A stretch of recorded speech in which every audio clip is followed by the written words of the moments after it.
প্রিয় শিক্ষার্থীরা, তোমরা কেমন আছো? আশা করি ভালো আছো। আমি এক প্রকার ভালো আছি। আমি রিপন চাকমা, সরকারি শিক্ষক, রাঙামাটি সরকারি বালিকা উচ্চ বিদ্যালয়। অনলাইন ক্লাসে আমি তোমাদেরকে শুভেচ্ছা এবং অভিনন্দন জানাচ্ছি। শিক্ষার্থীরা, তোমরা জানো আজ 1 নভেম্বর 2020 আমাদের অনলাইনের মাধ্যমে নির্ধারিত কাজের অর্থাৎ অ্যাসাইনমেন্টের মাধ্যমে তোমাদেরকে মূল্যায়ন করা হবে। তোমরা সেগুলো ভালোভাবে দিবা বা অংশগ্রহণ করবে, যাতে পরবর্তী শ্রেণীতে প্রমোশনের জন্য তোমাদের কোনো সমস্যা না হয়। তো যাক, আজকে আমরা আলোচনা করব বাংলা দ্বিতীয় পত্র। বাংলা দ্বিতীয় পত্রের 6ষ্ঠ পরিচ্ছেদে আমরা গত ক্লাসে সমাজ সম্পর্কে আলোচনা করেছিলাম। সমাজ কত প্রকার বা সমাজ কি তা আমরা জেনেছি, তবে বিস্তারিত আমরা প্রকারভেদগুলো আমরা আলোচনা করতে পারিনি। তো আজকে সমাজের প্রকারভেদের আরও 2টি অংশ আমি আলোচনা করব, তোমরা সেগুলো মনোযোগ সহকারে শুনবে। তো আমরা জানি সমাজ কি। আমরা জানি সমাজ মানে যে সংক্ষেপণ, সমাস মানে মিলন, সমাস মানে একাধিক পদের এক পদীকরণ। সেটা গত ক্লাসে আমি তোমাদেরকে বলেছিলাম। তো সমাজের সংজ্ঞাটা কি হতে পারে মনে আছে তোমাদের? সমাজের সংজ্ঞাটা আমি আবার বলছি। অর্থ সম্বন্ধ আছে এমন একাধিক শব্দের একসাথে যুক্ত হয়ে একটি বড় পদকে সংযুক্ত করার প্রক্রিয়াকে বলা হয় সমাজ। অর্থাৎ বড় একটা অংশকে, বড় একটা পদকে আমরা এক পদে পরিণত করতে পারি। যে বলেছিলাম রাজা সিংহ চিহ্নিত আসনে বসে আছেন না বলে আমরা বলতে পারি রাজা সিংহাসনে বসে আছেন, তাই না? ওই সিংহাসনটা হচ্ছে আমরা এক পদীকরণ করেছি। তো সমাজের বিষয় প্রকারভেদ নিয়ে যদি আমরা আরো বলি, যে সমাজ 6 প্রকার: দ্বন্দ্ব সমাজ, কর্মধারয় সমাজ, তৎপুরুষ সমাজ, বহুব্রীহি সমাজ, দ্বিগু সমাজ, উভয়ভাব সমাজ। আমরা গত ক্লাসে দ্বন্দ্ব সমাজ এবং কর্মধারয় সমাজ নিয়ে আলোচনা করেছিলাম। আজকে আমরা আলোচনা করব তৎপুরুষ সমাজ। তৎপুরুষ সমাজ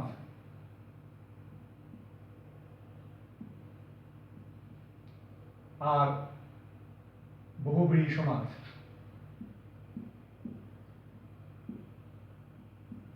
বহুব্রীহি সমাজ।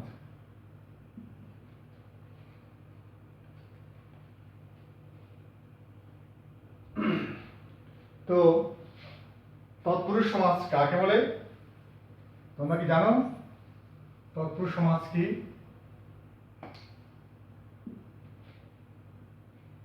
তৎপুরুষ সমাজ কি তোমরা জানো? আমরা জানি যে সমাজে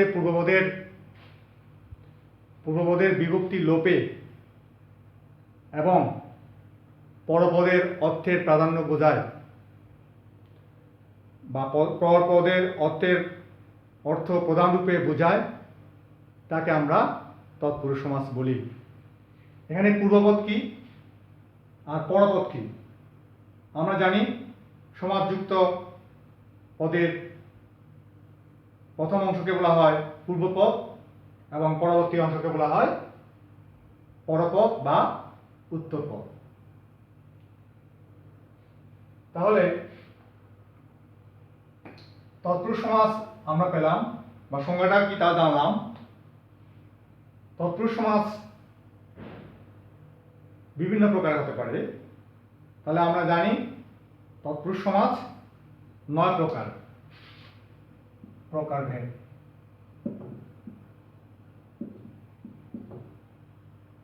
প্রকারভেদ। দ্বিতীয় তৎপুরুষ সমাস। দ্বিতীয় তৎপুরুষ সমাস।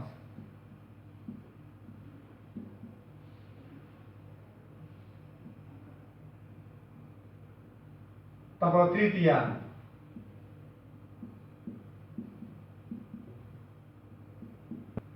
চতুর্থী।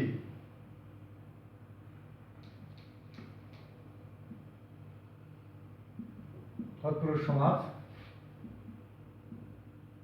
পঞ্চমী তৎপুরুষ সমাস। ষষ্ঠী তৎপুরুষ সমাস।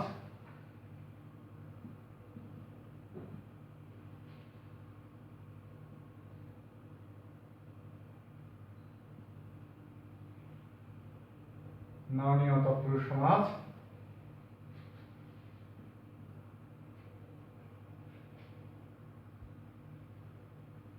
ষষ্ঠী তৎপুরুষ সমাস, নবনীয় তৎপুরুষ সমাস। তারপরে কি আছে? উপপদ তৎপুরুষ সমাস। না, ষষ্ঠী তো আছে, তার আগে আমি সপ্তমী যাব। সপ্তমী তৎপুরুষ সমাস, তাই না? তারপরে হবে কি? উপপদ। উপপদ তৎপুরুষ সমাস। তারপর শেষে হচ্ছে অলুক তৎপুরুষ সমাস। অলুক। অলুক তৎপুরুষ সমাস। তাহলে আমরা এখানে তৎপুরুষ সমাসকে আমরা 9 ভাগ করতে পারি।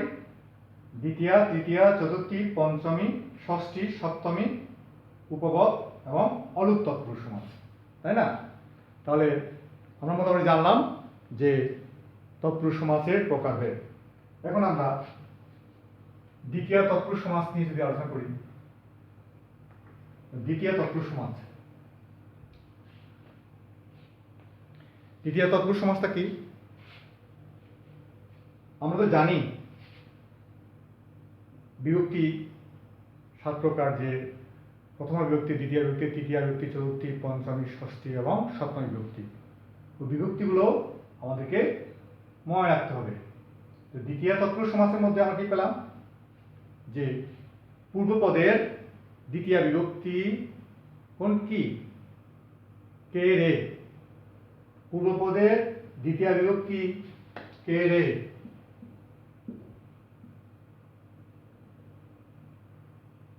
বিভক্তি,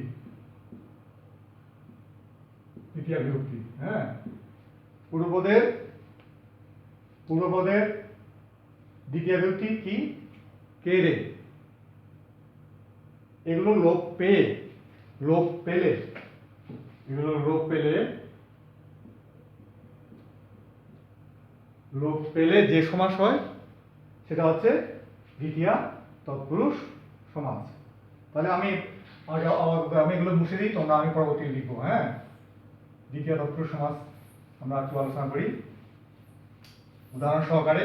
কি আছে দেখি আমরা। হ্যাঁ, তো দ্বিতীয় তৎপুরুষ সমাস কে রে, যখন এটা লোপ পেয়ে যাবে তখন সেটাকে আমরা দ্বিতীয় তৎপুরুষ সমাস বলবো। যেমন দুঃখ প্রাপ্ত, এটাকে যদি আমরা বেয়াস বাক্যে রূপান্তর করি তাহলে কি হবে? এই শব্দটাকে যদি আমরা বেয়াস বাক্যে রূপান্তর করি তাহলে কি হবে? দুঃখকে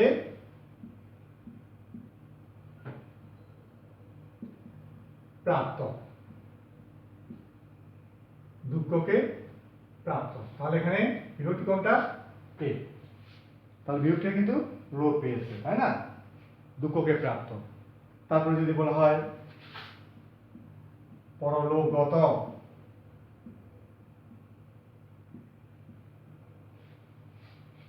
এটাকে আমরা কিভাবে ব্যাস বাক্যে ব্যাস বাক্যে পরিণত করতে পারি, সেটা হবে কি, পরলোকে গত, পরলোক গত, তাই না? তাহলে আমরা এটা গেল, এটা দ্বিতীয় বিভক্তি, দ্বিতীয় তৎপুরুষের সমাসের বিষয় গেল। এবার আমরা যাব তৃতীয়া।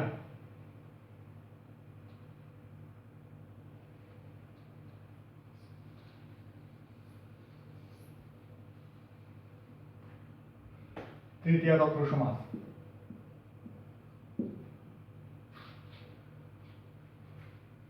তৃতীয়া তৎপুরুষ সমাসে কোন বিভক্তি লোপ হবে? তৃতীয়াতে আমরা কি পাই? তৃতীয় বিভক্তিতে আমরা কি পাই? দ্বারা দিয়া, তাই না? বা দিয়ে বা দ্বারা, দিয়ে বা দ্বারা, এগুলো বিভক্তিগুলো যখন লোপ পাবে তখন সেটা আমরা বলবো তৃতীয় তৎপুরুষ সমাস। দিয়ে দ্বারা বিভক্তি লোপ পেলে সেটাকে আমরা বলবো তৃতীয় তৎপুরুষ সমাস। হ্যাঁ, যেমন কি হতে পারে, আমরা যদি বলি মন গড়া, এটাকে আমরা যদি ব্যাস বাক্যে রূপান্তর করি কি পাওয়া যাবে? মন দিয়ে গড়া, মন দিয়ে গড়া, মন গড়া, তাই না? তারপরে হচ্ছে মধু মাখা, মধু মাখা, কি হবে? মধু দিয়ে, মধু দিয়ে মাখা, তাই না? মধু দিয়ে মাখা। শ্রমলব্ধ, শ্রম দ্বারা লব্ধ, হ্যাঁ, শ্রমলব্ধ। তাহলে এটা গেল আমরা তৃতীয় তৎপুরুষ সমাসের মোটামুটি একটা ধারণা। তোমরা লিখে নাও।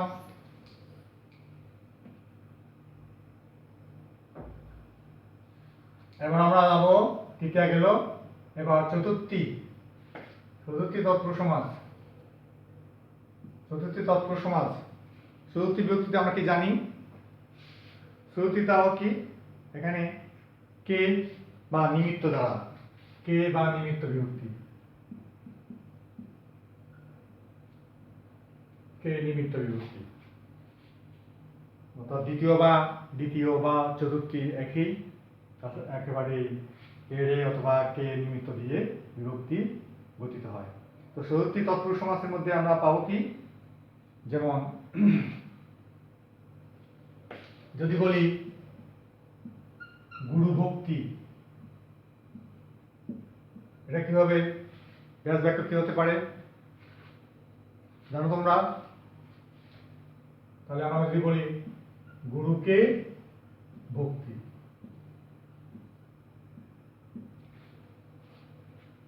এই যে গুরুকে বিভক্তি হচ্ছে এখানে কে বিভক্তি, হ্যাঁ, গুরু ভক্তি। তারপরে হলো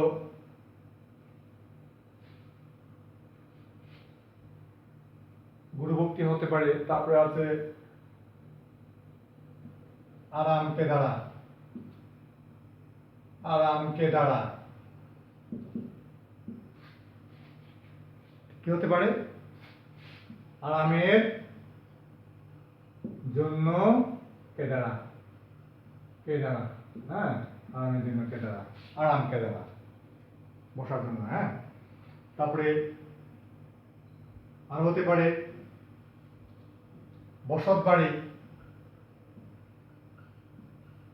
বসত বাড়ি কি হতে পারে? বসতের নিমিত্ত, বসতের নিমিত্ত বাড়ি, বসত বাড়ি।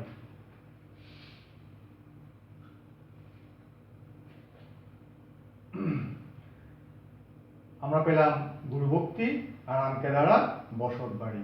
তো এগুলো যদি আমরা যদি বিভক্তি বা দেখে যদি নির্ণয় করতে পারি, তাহলে এগুলো কোথায় পড়বে? চতুর্থী তৎপুরুষ সমাসের মধ্যে পড়বে।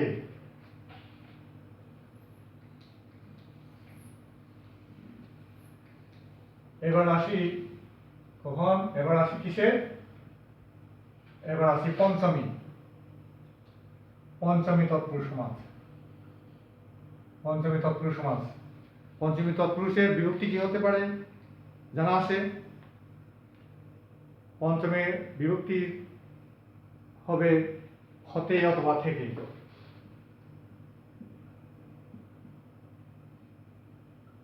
হতে থেকে বিভক্তি লোপ পেলে যে সমাসটা সেটা হচ্ছে তৎপুরুষ, পঞ্চমী তৎপুরুষ সমাস। আমরা যদি বলি বিলাত ফেরত, কি হবে? যদি বলি বিলাত ফেরত, তাহলে কি? বিলাত হতে ফেরত, বিলাত হতে ফেরত। আর কি বলতে পারি? বিলাত ফেরত, তারপরে আছে তোমার খাঁচা ছাড়া। কি হবে এটা? কি হতে পারে? খাঁচা হতে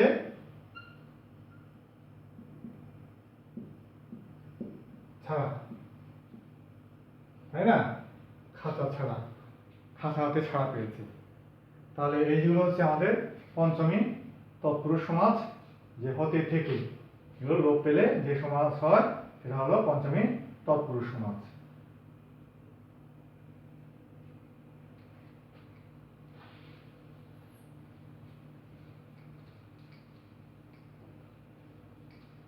এবার আসি ষষ্ঠী। এবার আসি ষষ্ঠী তৎপুরুষ সমাস। ষষ্ঠী তৎপুরুষ সমাসে কি হতে পারে? ষষ্ঠীতে তৎপুরুষ সমাসের মধ্যে আমরা বিভক্তি কি পাই? আমরা বিভক্তি পাই হচ্ছে র এ, তাই না? র এর বিভক্তি যদি লোপ পাই, তখন আমরা সেটাকে ষষ্ঠী তৎপুরুষ সমাস বলবো। যেমন কি হবে? রাজপুত্র।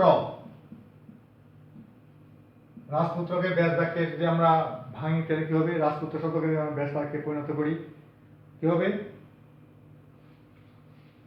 রাজার পুত্র। রাজপুত্র, এই যে র, তাই না? রাজার পুত্র। তারপরে হচ্ছে চা বাগান। চা বাগান কি হবে? চায়ের বাগান।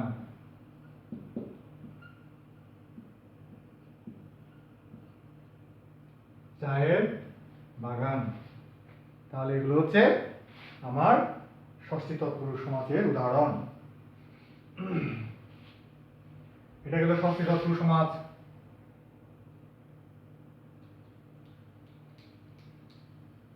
এবার যাব কিসের? সপ্তমী।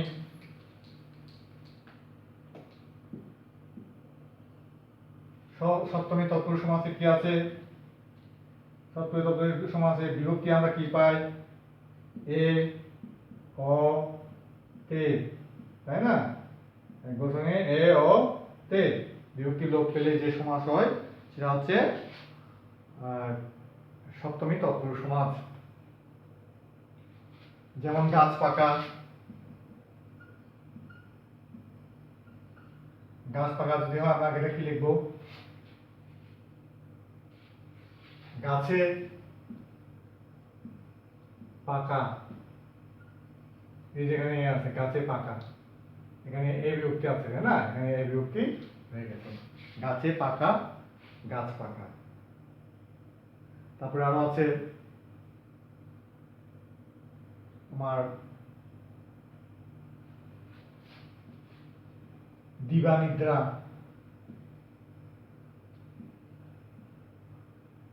দিবা নিদ্রা। তাহলে আমরা কি লিখতে পারি? দিবাই নিদ্রা।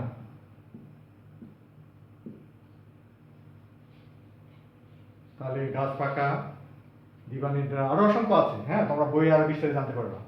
তাহলে আমরা এই যে এখানে অন্তঃস্থ পাচ্ছি, আমরা এখানে দিবা হতে যেটা আছে সেটা। হ্যাঁ, এটা হলো সপ্তমী তৎপুরুষ সমাজ। আমরা সপ্তমী তৎপুরুষ সমাজ তো পেলাম। এবারে কি হবে? এবার আমরা কিসে যাব? ননীয় তৎপুরুষ সমাজ।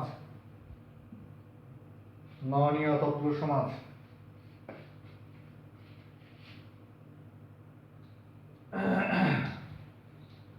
এখানে যদি আমরা দেখি, সেখানে কি হবে? নাবাচক। নাবাচক শব্দ। ননীয় মানে নাবাচক। নাবাচক। নাবাচকটা একটু দূরে দিই এবং নাবাচক। নাবাচকগুলো কি হতে পারে? যেমন না, নাই, নয়। না, নাই, নয়, এগুলো হচ্ছে নাবাচক।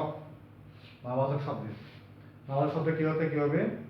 অর্থাৎ নাবাচক শব্দের পূর্বে বসে, নাবাচক শব্দের পূর্বে বসে যে সমাস হয় সেটা হচ্ছে তৎপুরুষ সমাজ।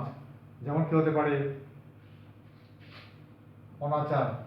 আমি যদি বলি অনাচার, অনাচার নাবাচক শব্দের মধ্যে যদি আমরা নিয়ে আসি, এগুলো কি? না, এগুলো কি? পূর্বে বসে।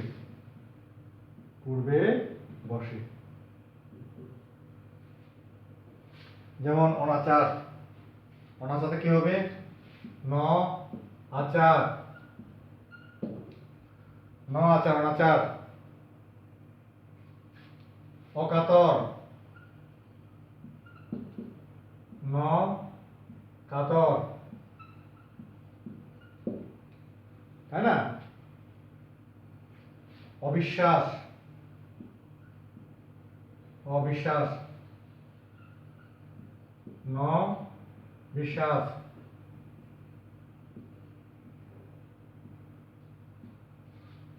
অলৌকিক।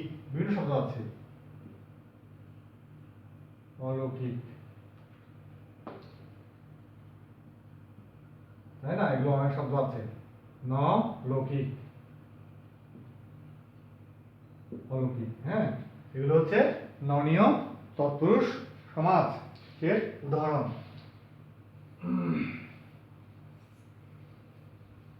এরপরে যাব আমরা কোথায়? এরপরে যাব আমরা উপপদ তৎপুরুষ সমাজ।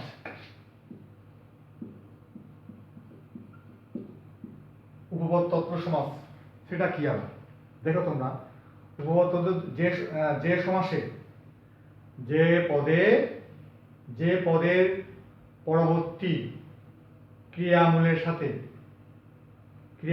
সাথে যে কৃত প্রত্যয় যুক্ত হয়।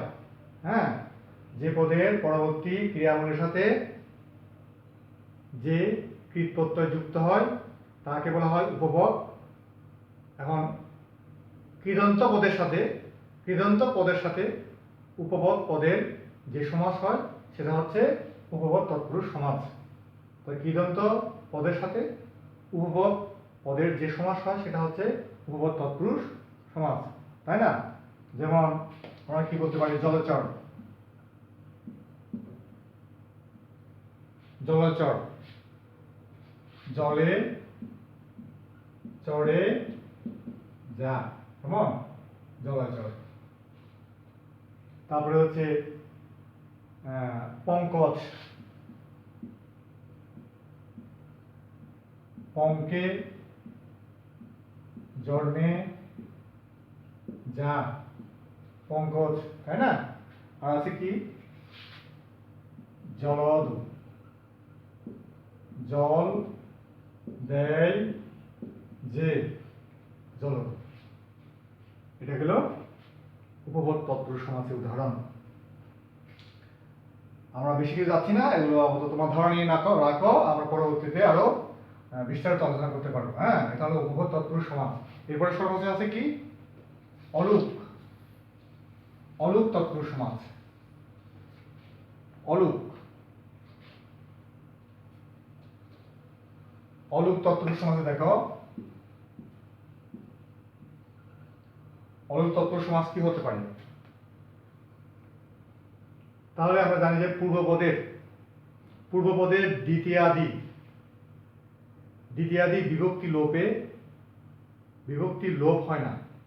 পূর্বপদের যে সমাসে পূর্বপদের দ্বিতীয়াদি লোপ হয় না তাকে বলা হয় অলুক তৎপুরুষ সমাস, মানে লোপ নেই যেখানে আমরা লোপ হয় না।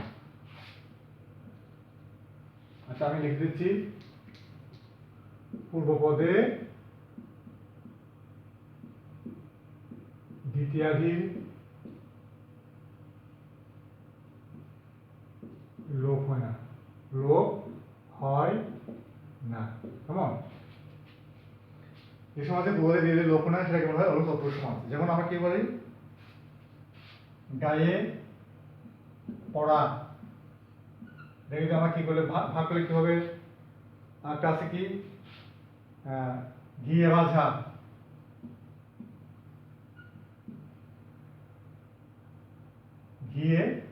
ভাজা, তাই না? তো এগুলো যদি আমরা বিরক্তিতে আমরা সময় ব্যাস বাক্য যদি ভাগ করতে চাই তাহলে কি হবে, একই হবে। গায়ে পড়াটা গায়ে পড়া হবে, আর ঘিয়ে ভাজাটা হবে একই, ঘিয়ে ভাজা। তাহলে এগুলো হচ্ছে অলুক তৎপুরুষ সমাস, অর্থাৎ পূর্বপদের দ্বিতীয়াদির লোপ হয় না। গায়ে পড়াটা গায়ে রয়ে গেছে, কেমন? তারপর ঘি ভাজা ঘিয়ে ভাজা একই কথা। এগুলো একেবারে প্রদত্ত শব্দ, যেগুলো কি সমসমান শব্দ রয়েছে ব্যাস বাক্যটা সেটা হয়, সেটা হচ্ছে অলুক বহুব্রীহি সমাস। তাহলে আমরা মোটামুটি আমাদের তৎপুরুষ সমাসের প্রকারভেদগুলো আমরা জানলাম। হ্যাঁ, প্রকারভেদ এর উদাহরণ সহ আমরা জানলাম। তো এই পর্যায়ে আমরা যাব, আমরা কি সঙ্গে পড়বো সেটা হচ্ছে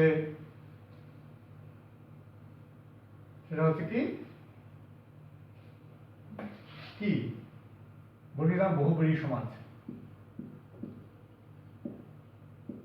বহুব্রীহি সমাস।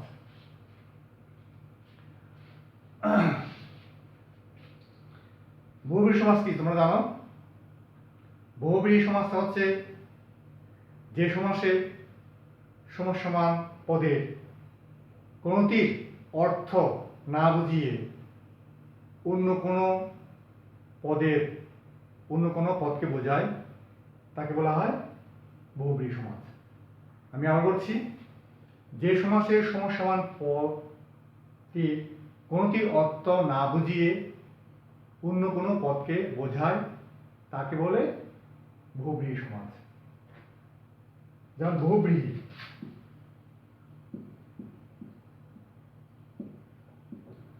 বহুব্রীহি শব্দের অর্থ আমরা জানি যে এটা যদি আমরা ব্যাস বাক্যে ব্যবহার করি তাহলে কি হবে, বহুব্রীহি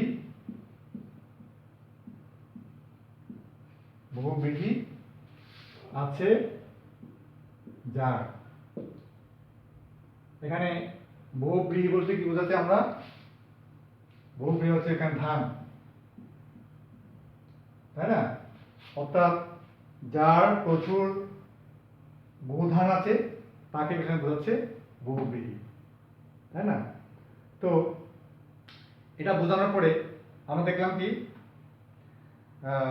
যার ধান আছে তার বোঝাচ্ছে, কিন্তু এমন বোঝাচ্ছে, এমন লোককে বোঝাচ্ছে যার প্রচুর ধান আছে। যদি বলা হয় নদীমাতৃক, নদীমাতৃক কি? নদী মাতা যার, এটা বলা নদীমাতৃক। তো নদীমাতৃক দেশ বলতে কাকে বোঝাচ্ছি আমরা এখানে? নদীমাতৃক দেশ হচ্ছে আমাদের এই বাংলাদেশ। তাহলে নদীমাতৃক দেশ কিন্তু কাকে বোঝাচ্ছে? আমাদের বাংলাদেশকে বোঝাচ্ছে। তাহলে আমরা এটা বলতে পারি যে সমাসের সমসমান পদগুলোর কোনটি অর্থ না বুঝিয়ে অন্য কোনো অর্থকে বা অন্য কোনো পদকে বোঝায় সেটা বলা হয় বহুব্রীহি সমাজ। তো বহুব্রীহি সমাজ আমরা জানি 8 প্রকার, সেগুলো একটু আমরা দেখি প্রকারভেদ। বহুব্রীহি সমাজ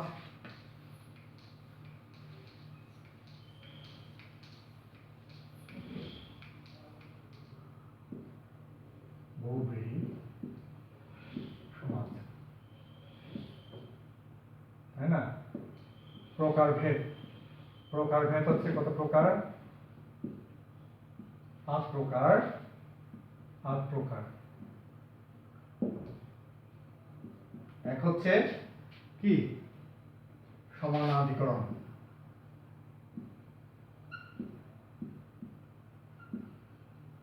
সমানাধিকরণ বহুব্রীহি, সমানাধিকরণ বহুব্রীহি। 2 কি হতে পারে? আমরা জানি ব্যতিকরণ বহুব্রীহি, ব্যতিকরণ বহুব্রীহি। 3 কি হতে পারে? আমরা 3 কি হতে পারে? কি? ব্যতিহার বহুব্রীহি।